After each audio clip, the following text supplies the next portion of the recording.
And it's and indeed an honor for me to get to introduce our Lieutenant Governor, Jari Askins, to you all.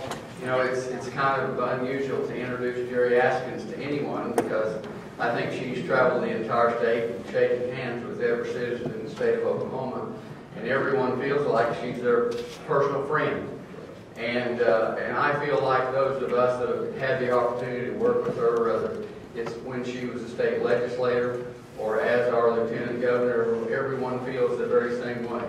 She's very passionate about the state of Oklahoma. I don't know anyone that I've ever met that is more passionate about the state of Oklahoma and about the future of Oklahoma and the opportunity that we have in the state of Oklahoma if we have great leadership. I've had the opportunity to serve with 2 Lieutenant Governors in my role as Commissioner and Secretary of Agriculture in these past 8 years. Both are very outstanding people. I think that one of the 2 candidates understands the issues, thinks very deeply and understands the issues, and has a vision about where we can be somewhat more than the other one does. Lieutenant Governor Askins, as you know, has served in private business or families in private business in southern Oklahoma. They understand the challenges of each and every one of us that are in private business in the state of Oklahoma. They understand paying taxes. They understand workers' comp. They understand all the challenges that we have, whether it's in our farms and ranches or in our agribusinesses. So I think it's just indeed an honor for me to introduce to you your next governor, Jari Askins. I really was excited about the opportunity to be here today. And so thank you all for giving me a formal forum, if you would, to address issues and not so much to hear me speak first, although I'll try to lay a little groundwork for some that may not know my background so much, but to try to hear some of the issues that are currently most important to you. I think I know most of them. I think we've talked about them, not just when I was state representative, but I think we've talked about them the last 3.5 years while I've been Lieutenant Governor, because you know that, you know, I don't stay in my office real well. I don't stay at my desk real well.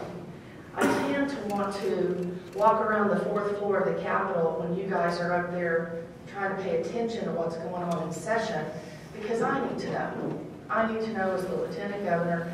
I need to know as a citizen. I need to know as a member of a family that has distant but still connections with the ag community. I have had a chance, Mike, I think it was at one of the Farm Bureau banquets, to tell a little bit about my background, because some of the folks from Comanche County, Farm Bureau, and Stevens County, they know, but a lot of other people didn't. I will never ever stand up here and tell you that I grew up on a farm. I will tell you that I grew up with a dad who absolutely believed that we should take care of the land. We have about 320 acres in Cotton County, and then we had 2 Indian leases when I was a child that Big Beaver ran through, and we used to swing on the road and drop down, and we ended up buying those 2 Indian leases. So going out after the frost and throwing sticks up in the pecan trees to collect pecans, going out on Sunday afternoons was okay when I was, 8 or 9.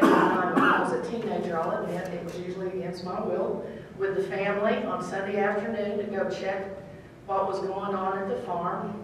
My dad's brother-in-law managed that for us, all that properties in Cotton County.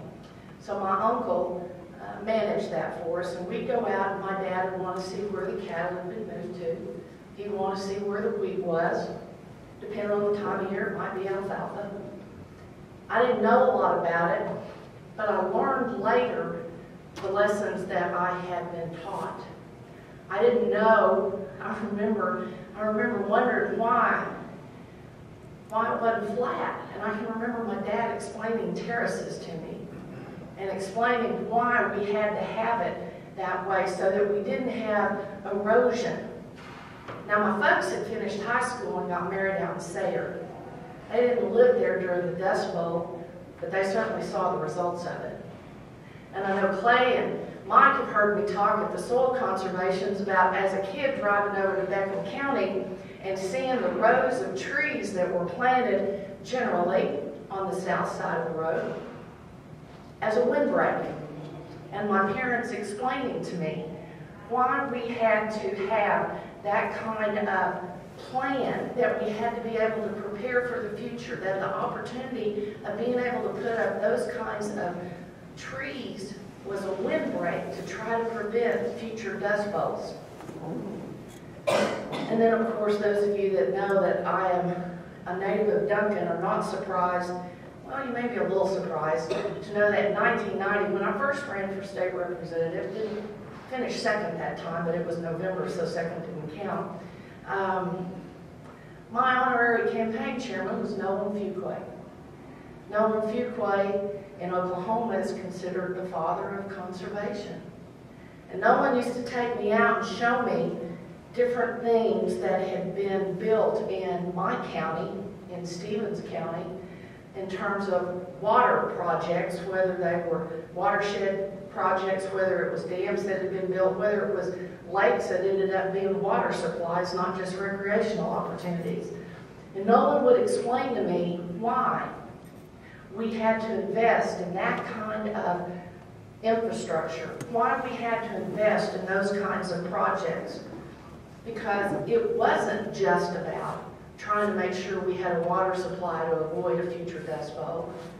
Nolan had also been mayor of Duncan. He understood that the growth of the municipalities depended on water supplies. And so I had an opportunity, long before I actually was in elective office, to have a basis for understanding issues that ultimately came before us as a member of the House of Representatives. And I found that I was really grateful for a foundation I hadn't realized had been laid for me, because so many of those issues are extremely important today. And as I begin to see, and you all have seen it yourselves, as I begin to see a move of leadership in the legislature away from rural to more urban-based, I have concerns about whether or not our issues are going to continue to be as important in the future. So the importance of organizations that you represent, the importance of you being here today, the importance of you talking to candidates for several different offices, I think is great planning. I think it's smart. I think it's important. And I absolutely think it's necessary, because you need to have a relationship with who the next leaders are going to be, so that you will know, in my case, that you will continue to have an open door policy with me. Not just an open door policy. I always tell people it's easy to say you have an open door. I prefer to think I have an open mind. And that if we don't necessarily agree on something, it's probably because I don't have all the information. And if you all have an opportunity to come in and inform me on your issues, as you have done since 1994, when I was elected to the House, then I'm confident that we will be able to come up with solutions that will solve the problems that we're all facing. Sometimes those issues may not appear to be strictly ag-related. Sometimes they may be more trespass-related. You know, there's nothing like getting between the coon hunters and the landowners. Been there, done that. But you know what? If you work at some things hard enough, you gotta believe you can find those solutions. You guys know that's my background. Those of you that have worked at the Capitol over a period of time know that's what I do. I prefer to solve problems than to talk about.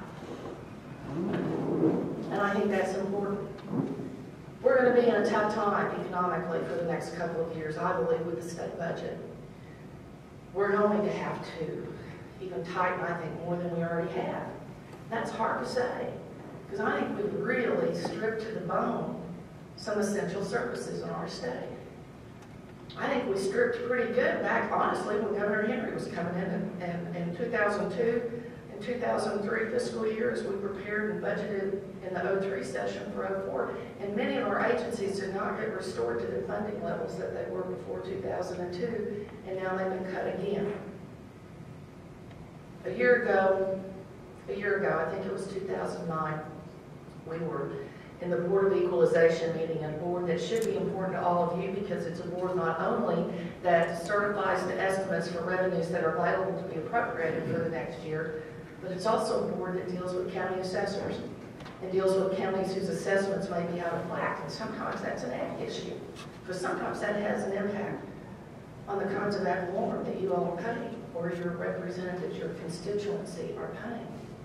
But we were at that Board of Equalization meeting, and we certified the amount that was going to be appropriated during 2009 for 2010, and it was a reduction from the year before.